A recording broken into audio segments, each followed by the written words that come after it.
میگم در منطقه روسیه زندگی میکنیم. در یک الحمدلله مسجدها زیاد هستند. یک چند مسجدهای هستند که رستیانشان بسیار نزدیک بین همدیگر. در وقتهای رمضان مثال در یک مسجد نماز تراویح میخوانند 20 رکعت، در دیگری مسجد نماز ختم قرآن میگذرانند.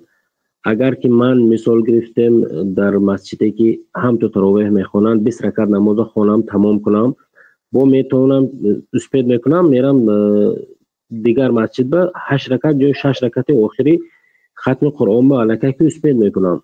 همین خیلی کنم بهتر است، یا اینکه از سر نو روم یا مثال روز دیگر از سر ختم تا آخر ختم رفتم نماز ختم نیستم.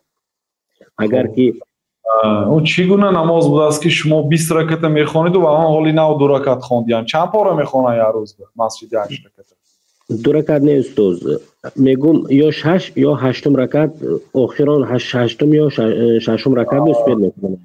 یک پاره میخوانند؟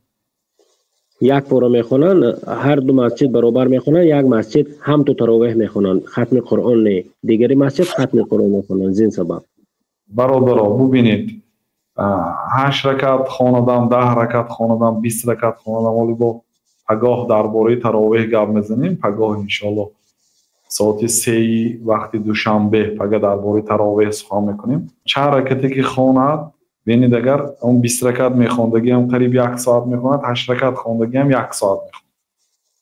المهم عدد نه، چون که الله تعالی مثل نماز بامداد و پیشین و عصر و شام و خفتن سا شام 3 رکعت، یگان کس اگر 4 رکعت خواند گناهکار میشد. عرضه ممکنه زیاد کردن. تراویح این خیلی نه. تراویح الله تعالی حد و حدود نگفته در قرآن کریم، نگفته که ای آنهایی که ایمان آوردید 20 رکعت تراویح خوانید یا 8 رکعت تراویح خوانید، نگفته است. پیامبر صلی الله علیه و سلم میگه نماز شب 2 رکعت 2 رکعت، یعنی که چقدر خواهد خواند. فقط عدد نگاه نکنید، به صفت هم نگاه کنید. پیامبر صلی الله علیه و سلم نماز شب میخوانند، قدم هاشون ورم میکرد. لا تسأل عن حسنهن و طولهن، از زیبایی نماز پیامبر صلی الله علیه و سلم و درازیش نپرس. بعضا میگن که وای تهجد از این تراویح. عموما نماز شب است برادران. نماز شب خوب است که طولانی باشد، به صفت باشد، خاصتا ختم قرآن باشد، ثواب اوش بهتر است. یعنی اگر وقت گیرید این به هم 1 ساعت وقت میبرود، اونی که 8 رکعت میخواند و 1 پاره میخواند و به هر حال درازتر است از این 20 رکعتی که علامتر کیفه میخواند. مثلا او ثواب او کلانتر است. ماه رمضان ماه نزول قرآن است. اگر از ابتدا قرآن گوش کنید خوب است. لیکن اگر خواهید که 20 رکعت خوانید، بعد آمده در خانه با 12 رکعت دیگه خوانید، 8 رکعت که قانع نشوید، بیایید آمده با 12 رکعت دیگه در خانه‌تان خودتان خوانید، 20 رکعت میشه، هیچ گپی ندارد. یعنی این چیزا 8 رکعت خواندن و 12 و 20 رکعت خواندن یگانتش گناه نیست برادر. اولا این دانیتان که این سنت است. رفت و یگان آدم نخواندم هیچ گپی ندارد، این فرض نیست، لیکن ثواب عظیم است، فضل عظیم است. این آدم عاقل ترک نمیکنه. من قام رمضان ایمانا و احتسابا غفر له ما تقدم من ذنبه. کسی که شبهای رمضان نماز گزارد، الله تعالی تمام گناههای او را میبخشد.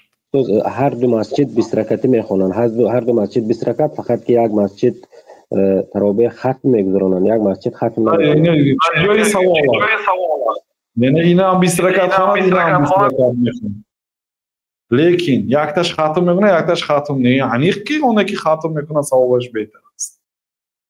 یگان جای سوال چی نداره برادر. معلوم است اینا هم 20 رکعت میخونه، اینا با این ختم میکنه، این ختم نمیکنه.